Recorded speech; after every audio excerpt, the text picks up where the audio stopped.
Je propose qu'on commence. Je vous souhaite la bienvenue à cette conférence de presse cet après-midi où M. Kersh et moi-même vont vous présenter quelques dispositifs, vous donner des explications, puisque lundi, on va démarrer la nouvelle phase de la crise.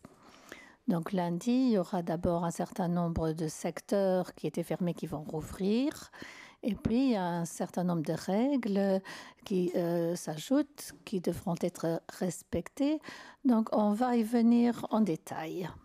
Tout d'abord, en général, laissez-moi souligner qu'en tant que ministre responsable de ceux qui contrôlent sur le terrain, donc de la police, je veux remercier toutes les personnes pour leur discipline.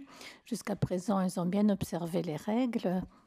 Et il est important que nous continuions de nous tenir aux règles, parce que toutes les perspectives qu'on souhaite atteindre afin de sortir davantage, de voir des amis, pour obtenir donc ce résultat, ça dépend de tout un chacun.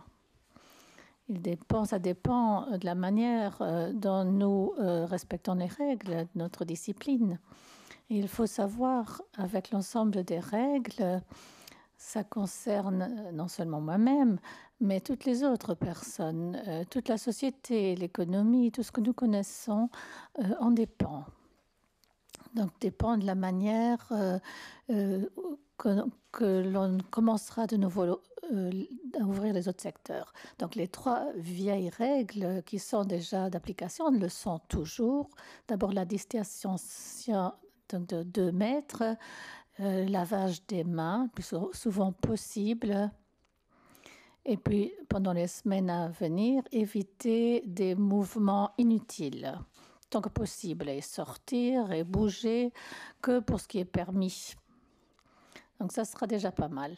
Une nouvelle condition s'y ajoute, qui n'était pas obligatoire jusqu'ici, c'est la protection de la bouche. Pourquoi est-ce que je mets l'accent sur la protection de la bouche? Parce qu'il y a une différence de la protection buccale que les professionnels de la santé doivent avoir de manière obligatoire, parce que dans le secteur de la santé et des soins, il faut faire beaucoup plus attention. Donc pour nous, c'est une barrière supplémentaire, donc la protection de la bouche, si bien que nous évitons de propager le virus avec la salive, les postillons que nous pouvons transmettre et contribuer à la propagation du virus. Donc, ceci, c'est une barrière supplémentaire, cette protection buccale.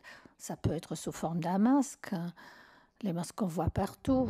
Ça peut être un masque confectionné par soi-même, une écharpe, tout ce qui peut servir à éviter que quand on parle, quand on fait des mouvements, donc il n'y a pas de petites gouttelettes qui vont se propager. C'est pour ça qu'on a décidé que dans les transports publics, cette protection buccale sera rendue obligatoire. Ça veut dire à partir du lundi, donc le règlement a été accepté aujourd'hui par le Conseil du gouvernement. Donc si à partir de lundi, on prend le bus, le tram, le train, etc., c'est obligatoire. Pourquoi avons-nous rendu ceci obligatoire? Parce qu'on sait que c'est très difficile, une fois que plus d'activités seront de nouveau ouvertes, il sera difficile de se tenir aux 2 mètres de distance. Donc c'est pour ça que nous introduisons cette protection supplémentaire pour se protéger chacun, soi-même. Donc pour les transports publics, nous n'allons pas remonter les cadences des bus, trams, etc. Ce n'est pas encore nécessaire parce que juste le secteur de la construction va ouvrir et ceci n'a pas un très gros impact sur le transport public. Quand je regarde les chiffres du transport public, je pense que l'offre que nous avons aujourd'hui va suffire. C'est pour ça qu'à partir de lundi, il n'y aura pas d'autre cadence, mais si le 4 mai, les lycées, donc les classes de première, les gens, ce sera plus de monde, donc et nous allons donc augmenter les cadences, de même le 11 mai, quand le reste des lycées ouvront. Donc, ce ne sera pas comme avant, bien sûr, mais l'offre donc, pour les écoles sera plus importante. Donc, c'est pour ça qu'il est très important que nous ayons demandé aux gens d'utiliser cette barrière supplémentaire pour ne pas se contaminer. Au grand pôle d'échange et aux grandes gares, j'en ai convenu avec les opérateurs, il y aura des infopoints où l'on pourra se renseigner si on a des questions concernant les nouvelles réglementations et sur les règles du transport public. Concernant les chantiers, je pense qu'en général, les chantiers vont ouvrir la semaine prochaine. Monsieur Kersh va vous en dire plus sur les règles générales, point de vue droit du travail, santé, etc. Moi, je veux vous dire quelque chose concernant les chantiers de l'État. Il y en a beaucoup. Pendant 5 semaines, c'était complètement fermé. À Luxembourg, on avait pris une restriction supplémentaire par rapport à l'étranger, où ça n'existait pas. Comme par exemple en Allemagne, les chantiers étaient restés ouverts. Mais pour nous, c'était important de poser ce frein. Ça nous a aidé énormément pour combattre le virus dans cette crise. Donc, comme déjà dit, les chantiers vont rouvrir. En tant qu'État, nous voulons d'abord, pendant les 3 semaines à venir, nous voulons faire les chantiers là où, point de vue trafic, il y aura des difficultés. Un exemple, le chantier du tram ouvrira prioritairement sur les croisements pendant les semaines à venir, parce que nous savons que les autres règles sont toujours d'application, rester à la maison par exemple. Donc ça veut dire qu'il n'y a pas beaucoup de monde qui bouge. Donc par conséquent, sur les routes, il y a beaucoup moins de trafic que d'habitude. Et on pourra travailler beaucoup plus facilement. Et donc on fera à ce moment-là les travaux plus sensibles à ces endroits-là. Donc vous savez que le commerce souffre énormément de la crise, comme tout est fermé. Donc on pourra faire d'abord les travaux importants qui pourront donc faire en sorte que les travaux seront réduits par la suite, et également en respectant les nuisances. Les ponts, par exemple le pont Buchler, des grands croisements, les autoroutes, on y travaillera bien entendu de manière prioritaire. Et les CFL vont également redémarrer leur chantier pour qu'il y aura pour nous construire les voies comme souhaité. Donc il y aura beaucoup de construction de lycées, de bâtiments publics. Là, il y a un gros déficit. Donc beaucoup de chantiers publics rouvriront à côté des chantiers privés. Mais nous voulons donc profiter en tant qu'État de travailler là où on peut donc rattraper le retard et travailler là où il y a moins de trafic. Donc on fera le nécessaire pour que ça ira plus vite. Donc pour que le secteur de la construction puisse fonctionner, j'ai essayé de travailler avec l'armée. Donc on a convenu pour une manière de pouvoir respecter les mesures de sécurité. Donc, nous avons organisé avec l'armée un drive-in où nous distribuons des masques au secteur de la construction. Conséquent, d'ici lundi, ça fonctionnera à fond. Quelques mots encore en tant que ministre de la Sécurité et de la Police. Concernant les contrôles de la police, ceux-ci vont continuer comme ça a été le cas ces dernières semaines. Ils insisteront encore sur le respect des distances sociales, comme c'est très important. La police vérifiera précisément si ces règles qui sont encore d'application au moins jusqu'au 11 mai. Et si au 11 mai, il y aura une nouvelle perspective, qu'on veut que ce soit le cas, on doit s'y tenir pour que éventuellement, on pourra donc lancer de nouvelles étapes pour des privés à partir du 11 mai. Donc les règles continuent de la même manière que ces 5 dernières semaines. On va se demander pourquoi on se déplace. Vous savez ce qui est permis, aller au travail, certains loisirs, on peut aller faire ses courses chez le médecin, mais on ne peut pas dire je vais aller manger chez un copain, va organiser un repas avec 5 personnes. Ça, c'est toujours pas permis. Parce que nous voulons toujours limiter les mouvements. Et je fais encore une fois un appel aux personnes. Tenez-vous à ces règlements, c'est extrêmement important pour que nos chiffres n'empirent pas dans les semaines à venir. Donc, il m'est venu aux oreilles et la police a dû constater ces dernières semaines qu'à gauche et à droite, on organise des petites fêtes, les gens se regroupent un peu. Je comprends, parce que ce n'est pas autrement pour moi. Donc, il fait beau dehors, on a envie d'organiser une garden party, mais on ne doit pas le faire. Et la police surveillera ceci plus particulièrement. Dernier appel, dans le trafic, dans la circulation, on m'a dit qu'on a malheureusement dû constater qu'il y a des personnes qui partent du principe que tout roule sur les routes et ils pensent qu'il n'y a plus de limitation de vitesse. Donc il y a des gens qui accélèrent. Et on a eu certains accidents relativement graves. Donc, ce n'est pas parce qu'il y a le corona que les autres règles ne sont plus d'application. Si c'est marqué 50, il faut rouler à du 50. Donc, la police a vérifié vraiment des choses les plus horribles. Donc, je vous prie de respecter les règles et le code de la route. La police continuera à faire des contrôles et vous connaissez les conséquences. C'est dans l'intérêt de la sécurité de tout le monde de respecter ces règles. Voilà, je donne la parole à M. Kersh, qu'il continue à vous exposer les règles des chantiers. Merci, je veux continuer là où vous avez terminé.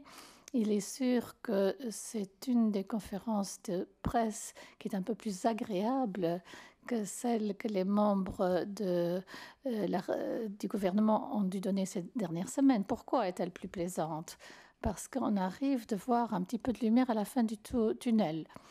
La nouvelle est donc qu'on peut lentement, pas par pas, arriver à une reprise. Et on commence par un secteur qui, on doit le dire, n'a jamais été fermé à l'étranger. Donc ce sont les chantiers.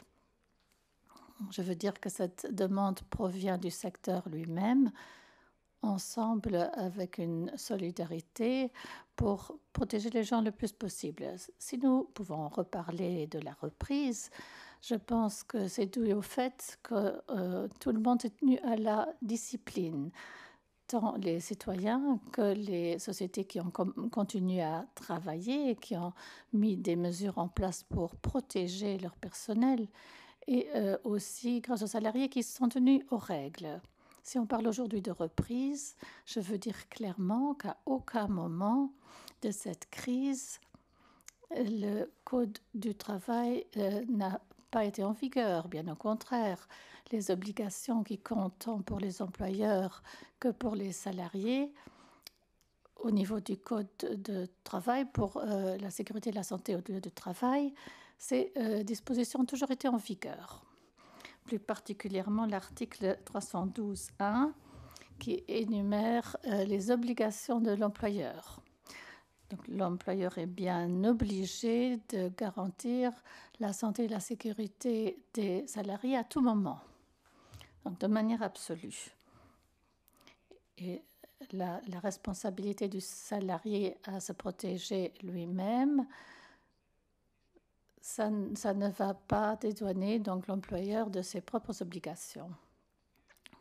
La loi est claire, la loi prévoit ces dispositions qu'il faut travailler de manière préventive Il faut donc informer et former les salariés afin qu'ils puissent mettre en pratique ces mesures. D'autre part, j'en avais brièvement parlé, l'article 313 du Code du travail dit également qu'il y a des obligations qui incombent aux salariés. Il faut prêter attention à soi-même et également faire attention à ses collègues. Il faut manier les machines avec prudence et le matériel.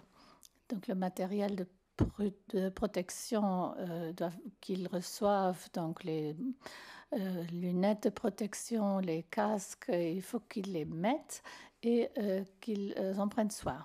Donc toutes les dispositions de protection ne peuvent pas être ne peuvent pas être négligées. Ils doivent tout dire au patron s'ils pensent que à un endroit ou à un autre, il y a peut-être des dangers pour la santé ou pour la sécurité.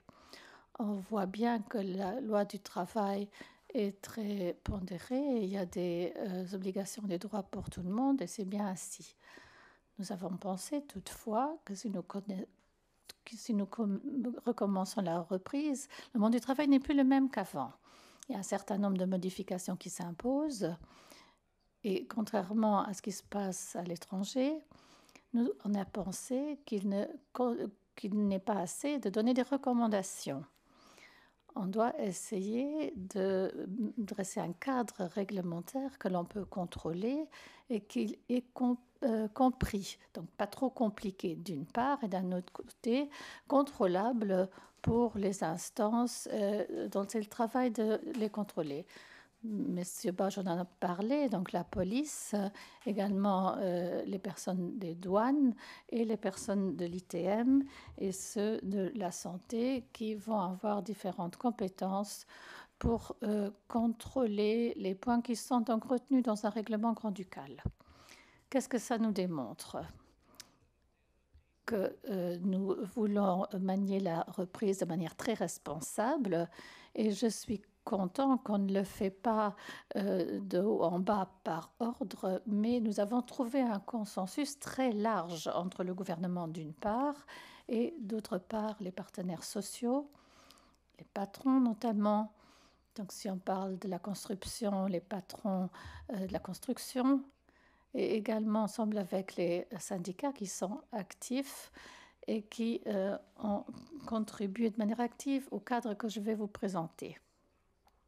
Cela démontre qu'il y avait une volonté de tous les côtés pour rendre la reprise le plus sûre possible et de mettre les salariés au premier plan. Il est clair qu'ici, on vous présente un règlement de crise, ce qui veut dire un règlement qui va durer aussi longtemps que la crise.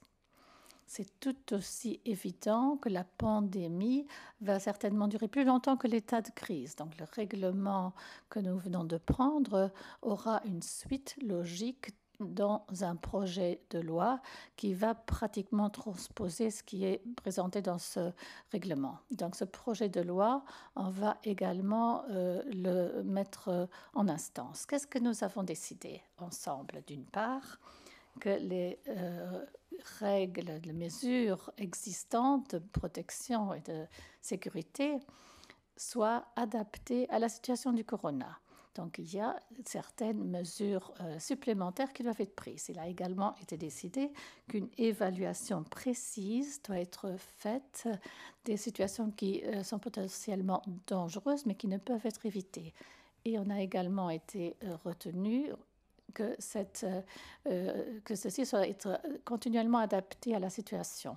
Il faut également développer des mesures pour ralentir ces mesures.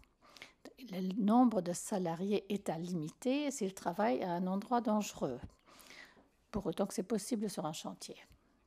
Un aspect très important, l'information et la formation du personnel dans cette nouvelle situation.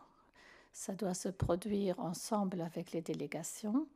Il s'agit d'expliquer aux personnes quelles précautions il faut prendre, mais il s'agit également de leur expliquer comment manier des nouvelles mesures de protection. Et il faut également expliquer à chacun les mesures de protection et d'hygiène. Il faut également des panneaux d'information qui soient établis donc, sur les chantiers pour expliquer les dangers. Les postes de travail doivent être aménagés en fonction des nouveaux dangers. Les équipements de sécurité, donc je parle entre autres de la protection buccale dont M. Bosch a déjà parlé, donc ceci doit être ajusté à la situation. Il faut donc ajouter des nouveaux équipements. Le gouvernement, vous le savez, à mettre à disposition des sociétés un premier kit de démarrage. Donc la distribution vient de commencer, c'est une bonne chose et c'est très apprécié par les entreprises. Il a également été dit que les équipements de protection doivent être stockés correctement. C'est très important. Ils doivent également être nettoyés. Ou alors, si c'est un matériel qui peut être utilisé une fois, ça doit être donc détérioré. Donc, il faut des équipements corrects, sanitaires corrects, des WC, des toilettes, des lavabos, des serviettes jetables et du désinfectant. Très important, il faut que la distance soit respectée comme c'est prévu. Et là où ce n'est pas possible à court terme, alors le masque ou la protection buccale doit être porté. On a également décidé que les locaux dans lesquels on travaille doivent être nettoyés régulièrement. Et ça compte également pour les surfaces de travail qui doivent, le cas échéant, être désinfectées régulièrement. Je veux ajouter également, c'est un élément important dont on a discuté beaucoup.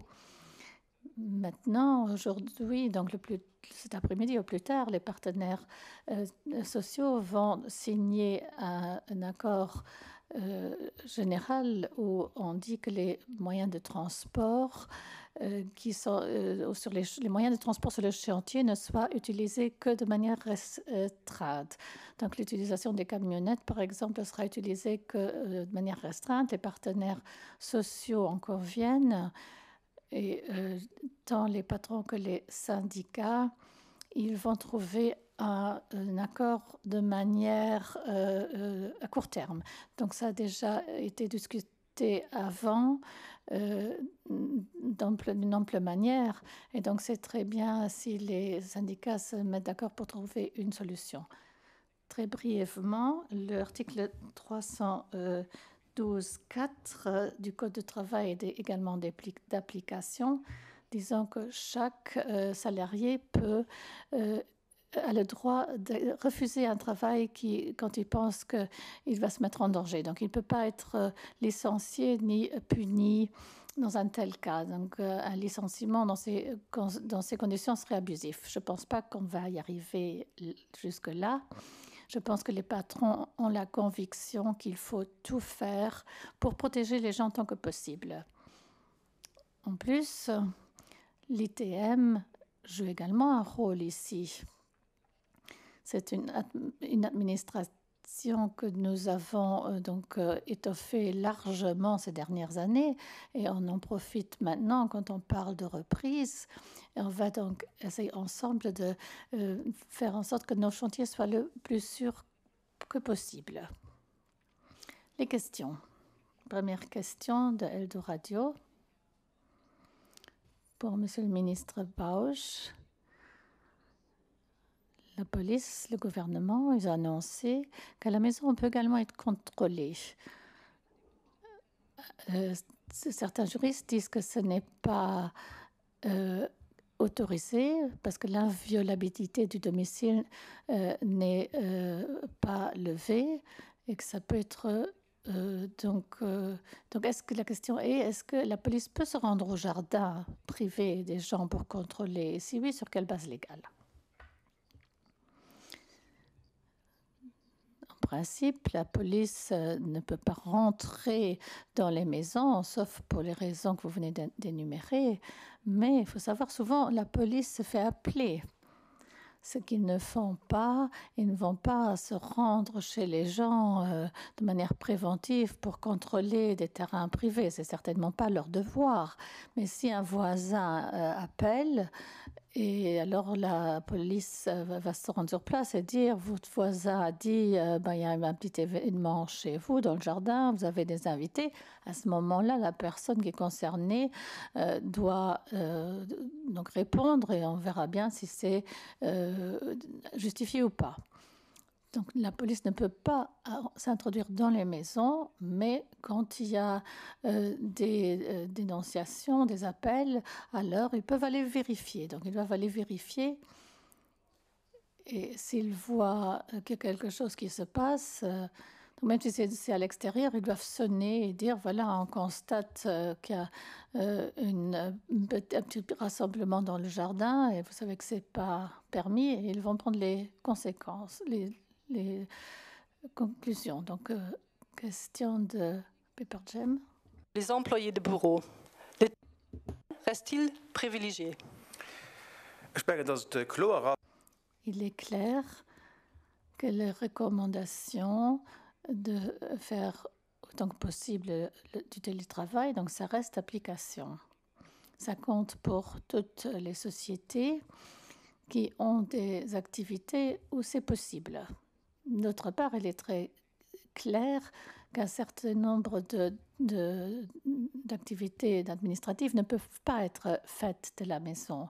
Donc là, il y a les règles normales de la protection du travail, donc la distanciation sociale, notamment, donc c'est très clair. Vous le trouvez dans les FAQ que nous avons publiés sur nos sites. Question suivante. Néo-entreprises qui souhaiteront tout de même faire revenir leurs employés à leur siège. Je n'ai pas compris. Des consignes données aux entreprises qui souhaiteront tout de même faire revenir leurs employés à leur siège. Oui, il y a un certain nombre d'entreprises, on ne leur a jamais interdit de faire travailler leur personnel. D'autre part, il y a la recommandation qui continue. Il faut avoir recours pour autant que possible au télétravail. Je répète ce que j'ai déjà dit, s'il travaille au bureau, alors il faut respecter les distances sociales de 2 mètres. Et je rappelle peut-être que c'est également la responsabilité de l'employeur de faire en sorte que ce soit respecté, parce que c'est le patron qui a la responsabilité de protéger son employé. Question de la radio. Est-ce que le règlement de la protection de la bouche est également obligatoire pour le marché et les supermarchés? Oui, donc la protection buccale est généralement valide pour les transports publics et partout où il y a du commerce, où on est en contact avec le public. Ce sont les marchés, les supermarchés, quand on se rend chez le boulanger, chez le boucher, chaque fois qu'on fait des courses, qu'on a un contact avec des courses, alors je dois porter ma protection buccale. Prochaine question pour M. Bauge également. Il faut compter sur quelle sorte de sanction si on ne met pas de protection buccale. Ce sont les 149 €, même amende qui était d'application pour tout le reste. Mais dans les transports publics, il faut savoir qu'à partir de la semaine prochaine, on fera une grande campagne. J'ai parlé avec la police. On va surtout guider, informer les personnes la semaine prochaine. L'idée n'est pas de sanctionner les personnes. Le but est que les gens comprennent que ça nous apporte quelque chose de se protéger les uns les autres. Il y aura des affiches, etc. Ce sera annoncé dans les bus, les trams, pour expliquer aux gens pourquoi il y a cette nécessité. L'objectif n'est pas de sanctionner, mais de nous tenir ensemble aux règles pour nous protéger tous ensemble. La radio 100,7. Question au ministre des Sports. quelles directives ont été allées aux associations sportives pour les enfants et les parents. Donc les infrastructures sportives sont fermées, toutes, pour toutes sortes de sports. Le Premier ministre vous a dit vendredi dernier que le gouvernement a décidé que ça va continuer jusqu'au 31 juillet. Donc la question ne se pose pas, parce qu'il n'y a pas d'activité sportive. Prochaine question, encore de la radio 100,7. À Monsieur Kersh, comment le congé collectif va être réglementé? Vous savez que nous essayons de regrouper tous les partenaires sociaux, d'arriver à des accords. Ils en discutent encore à l'heure actuelle. Je suis très optimiste, pensant qu'on allons trouver un accord dans ce domaine. Donc s'il y a cette volonté de s'entraider, de faire en sorte que l'économie redémarre, alors on va y arriver. Prochaine question de Delano. Monsieur Bausch, ça a été déjà répondu. Les sanctions. Donc je vais continuer. Prochaine question de l'essentiel. Auch an den Herrn Minister Bausch. Pourriez-vous nous communiquer des chiffres sur le nombre de contrôles de police et d'amendes distribuées en marge du confinement, si possible en détaillant les personnes privées et les professionnels? Je ne peux pas vous donner le détail ici, je ne les connais pas par cœur, mais je peux vous dire en moyenne, la police fait quelques centaines de contrôles par jour. Il y a entre 40 et 100 sanctions par jour, quelques-unes de plus quand le temps quand il fait beau. Donc des fois, les gens, c'est parce que les gens se rendent quelque part où ils n'ont pas le droit d'y aller. Ils ont fait un trajet, pas pour les choses qui sont autorisées, mais pour autre chose. Et il y a aussi un certain nombre de cafés qui ont été sanctionnés. Il y a même des récidivistes. Il y en a qui ont laissé rentrer les gens par l'arrière et qui ont quand même essayé de tenir des manifestations. Donc ne le faites pas, ce n'est pas responsable. Ça va à contre-courant des efforts que tout le monde fait de manière disciplinée. Et vous avez vu à quoi ça mène à l'étranger. Il y a des foyers qui peuvent exploser s'il y a beaucoup de gens qui se regroupent. Il peut y avoir beaucoup de contamination, etc. Allez, on va faire un effort tous et ensemble, on pourra prendre un pot dans un café par la suite. Mais voilà les chiffres plus ou moins moyens. Des centaines de contrôles par jour qui vont être poursuivis. S'il ajoute les nouvelles règles pour voir donc si elles sont appliquées. Prochaine question d'RTL. Est-ce que ce ne serait pas plus logique d'augmenter le trafic public pour plus de répartition? La question justifiée, c'est l'objectif auquel on veut arriver. Mais pour l'instant, les passagers dans les transports publics sont très bas parce que beaucoup de choses sont fermées. Et l'ouverture de la construction n'a pas un grand impact sur les transports publics. Mais on va voir. Hein. Donc, s'il y a trop de monde, on va relever l'offre. Ça peut être rapidement fait pour les trams, pour les bus, il faut quelques jours. Mais ce sera organisé si bien que si on fait des constatations, on peut s'adapter. Et on va laisser la possibilité que l'on puisse se distribuer avec distance dans les bus. Question, est-ce que la police doit aussi sanctionner des personnes qui se rencontrent, des personnes d'autres ménages, tout en gardant la distanciation? La sanction doit être prononcée parce que c'est un déplacement illégal. Si on dit on peut se déplacer pour aller au travail, pour faire une course, ça veut dire on a donné des descriptions claires. Et cette perspective, le ministre d'État l'a dit, On veut donner cette perspective à partir du 11 mai pour faire ce genre de choses. Mais je dis peut-être, parce que tout dépend de notre comportement. S'il est discipliné, si tout le monde observe les règles et si on arrive à maintenir les chiffres, alors une nouvelle perspective s'offrira à partir du 11 mai. Mais à ce stade-ci, on ne peut pas se déplacer pour aller dîner le soir chez un collègue, chez un copain. Question de Luxembourg-Hollande. Combien d'accroissement, comment pensez-vous que les magasins de construction vont ouvrir? Donc, est-ce que ça sera beaucoup plus de trafic? Il y aura du trafic, oui, mais tout le monde ne va pas ensemble au centre de bricolage. Il n'y a pas de pic. Mais c'est sûr que le trafic augmentera dû à cette raison. Donc, il est important que si on va faire ses courses au bricot, il faut mettre sa protection buccale et il faut respecter ces nouvelles barrières. Il faut les respecter clairement, mais je pense qu'il y aura un peu plus de trafic, mais pas dans une telle mesure. Encore question du Luxembourg-Hollande à M. Bausch.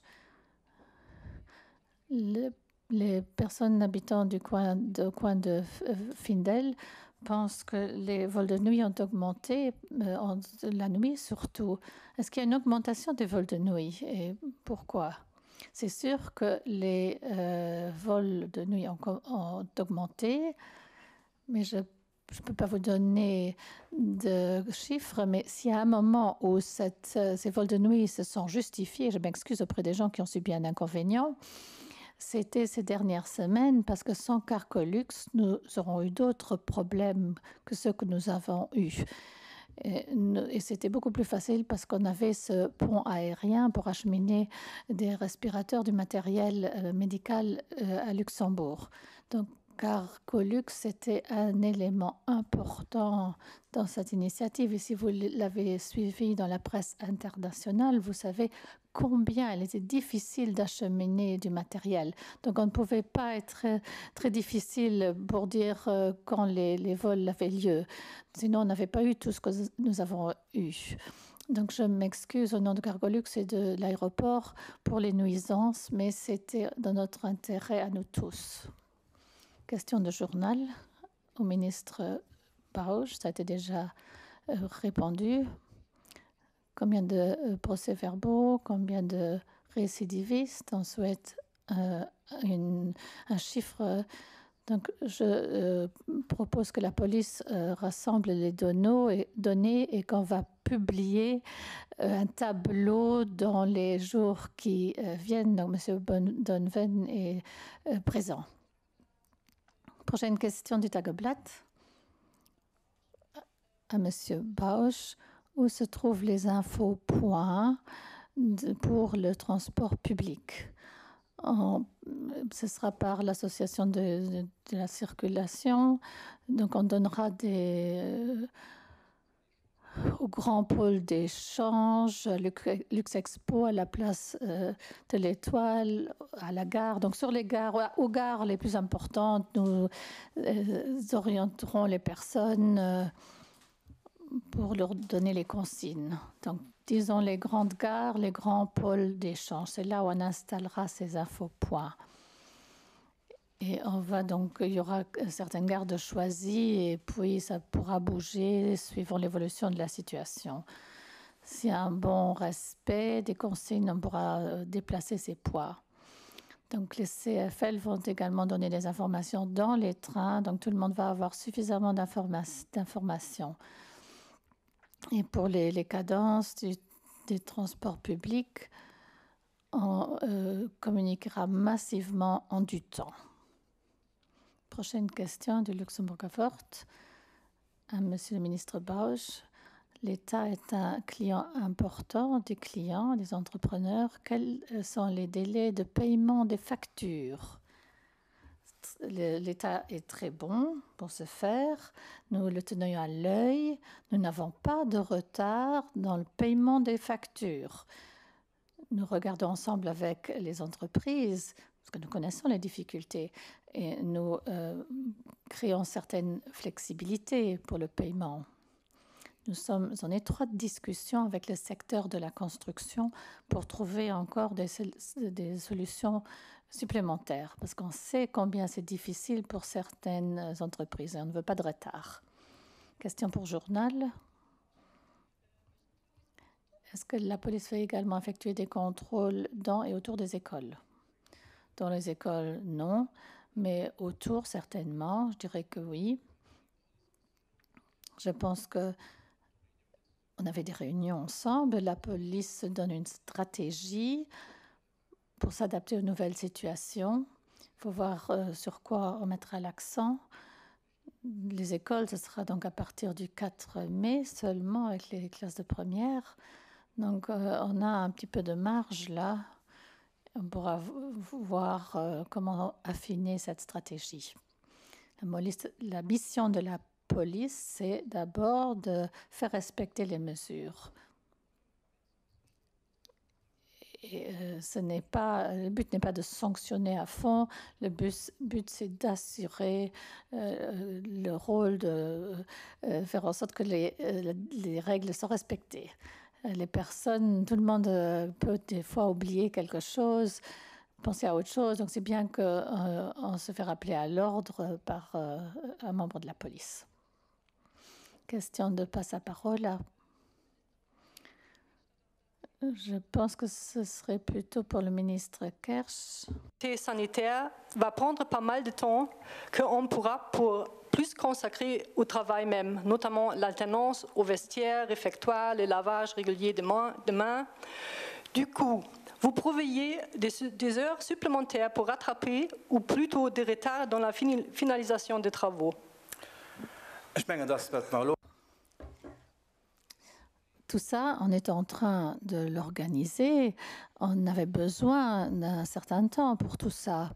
Donc, tout ce train de mesures base sur un travail préliminaire fait par les entreprises.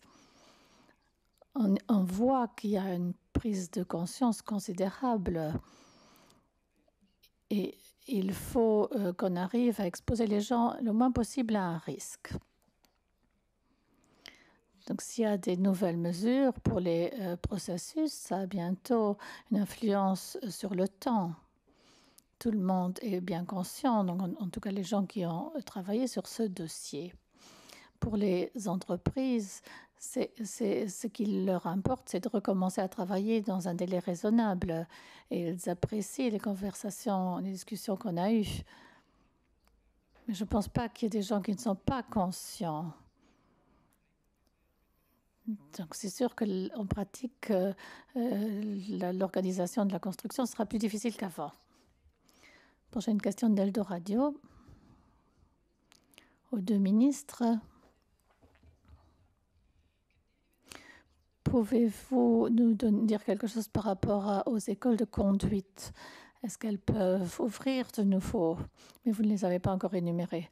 Toujours fermées pour le moment, comme toutes les écoles, comme toute autre activité commerciale. Prochaine question du Tageblatt. Donc la base juridique pour Monsieur Bausch. Donc, quel droit a la police pour voir si les gens qui se regroupent sont dans un partenariat ou en ménage?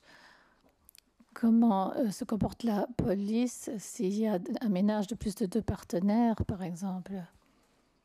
Donc la police a le droit de contrôler l'identité des personnes et par là, on constate déjà majoritairement qui c'est. Donc dans la pratique, la police ne va pas harceler les gens sur le terrain tout le temps. Ils observent et si d'office les 2 mètres sont maintenus, donc il n'y aura rien qui se passera. La police a autre chose à faire que d'être si petit pour vérifier tout ça. C'est le message que j'ai donné en tout cas. quand on habite ensemble dans un ménage, que ce soit du même sexe ou quoi que ce soit, ça ne joue aucun rôle. Il faut habiter ensemble dans la maison. Pourquoi on a établi cette règle? Parce qu'on part du principe que les gens qui habitent ensemble dans une maison se sont exposés les uns aux autres. Donc, ce n'est pas important que ce soit une famille classique ou non. Et la police aura le doigté suffisant pour qu'il n'y ait pas des situations inappropriées. Ça, c'est le message que je leur ai transmis et je pense qu'ils vont s'y tenir. Encore une question de la radio 100,7 au ministre Bausch. Pourquoi on ne peut pas rouler en vélo, mais pas en motocycle, je pense. Donc, vous pouvez rouler en moto si vous allez de A à B. Il y a une différence. Vous pouvez utiliser le vélo comme moyen de circulation, comme une moto, comme un travail, comme une voiture. Si vous avez au travail avec la moto, il n'y a pas de problème. C'est la même chose que si vous allez au travail en auto. Mais vous ne pouvez pas vous balader en moto parce que vous ne pouvez pas vous balader en voiture non plus. Il faut un but. Quand on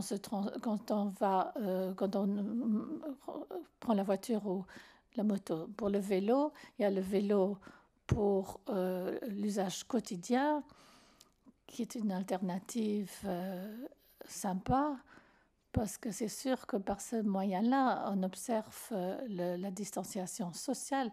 Donc pour les mouvements quotidiens, pour aller au travail, c'est une bonne possibilité. Et puis, on a le vélo comme moyen de loisir. Donc, c'est comme si on allait courir, on fait du sport. Là, on va de A à B parce que je ne pense pas que dans la même tenue qu'on met pour rouler en vélo, on utilise cette tenue pour aller ailleurs que faire du sport. Donc, je pense qu'il y a une différence. Il ne s'agit pas d'utiliser d'autres moyens mobiles pour se balader. Question du journal, également, Monsieur le ministre Bausch. N'avez-vous pas peur qu'il y aurait de graves problèmes de circulation quand les parents conduiront les élèves à l'école parce qu'ils n'auront pas peur des transports publics? Est-ce que vous avez pris des mesures? Déjà avant, on avait déjà trop de personnes qui transportaient, qui conduisaient les enfants à l'école. Donc, à Luxembourg, sur base des sondages, 34% des chemins vers l'école sont faits en voiture. Ça ne va pas changer énormément. D'autant plus qu'au départ, les écoles vont ouvrir de manière déphasée. Les premières, ensuite les lycées. Donc, il y a encore des alternances. Donc, je pense que l'impact sur le trafic sera moins que sous des conditions scolaires normales, parce que le système scolaire ne fonctionne pas comme d'habitude. Question de Radio Latina pour le ministre Kersh. Nous donner plus de détails sur l'accord trouvé avec les partenaires sociaux concernant le transport en camionnette des travailleurs du secteur de la construction. Est-ce qu'il est envisagé de recourir, par exemple, à des bus avec l'aide de l'État pour ces déplacements? Je ne peux pas parler d'un accord qui est pris entre deux partenaires en l'absence du gouvernement, mais je sais par des conversations que j'ai eues avec les syndicalistes et aussi des gens de la construction et du président de la Fédération des métiers, j'ai compris qu'on est proche d'un accord et il s'agit donc de limiter les personnes dans les camionnettes. C'est un but commun et je pense qu'on va arriver à un tel accord parce que tous les gens se sont déjà prononcés pour, donc ça ne va pas faciliter les choses. Mais on voit qu'il y a des réflexions à ce niveau pour diminuer les dangers. Je peux dire en plus que l'État, et je l'ai dit au secteur de la construction, l'État est prêt à aider en mettant à disposition des camionnettes. Parce que dans le système étatique, nous avons des véhicules qui ne sont pas utilisés. Donc, on pourrait, au moins dans les semaines à venir, aider à mettre à disposition des véhicules supplémentaires pour arriver à mettre moins de personnes ensemble. Dernière question de RTL pour le ministre Kersh. Hier, il y a eu pas mal de critiques des indépendants. Quelle est votre réaction? C'est la deuxième fois qu'on me pose cette question à une conférence de presse. Ma réaction à cette question, c'est que d'une part, je comprends, je l'avais mis dans un commentaire privé de Facebook, et que certaines personnes l'ont mal compris. Je ne suis pas contre les indépendants, je ne suis pas contre les aides pour les indépendants, tout au contraire.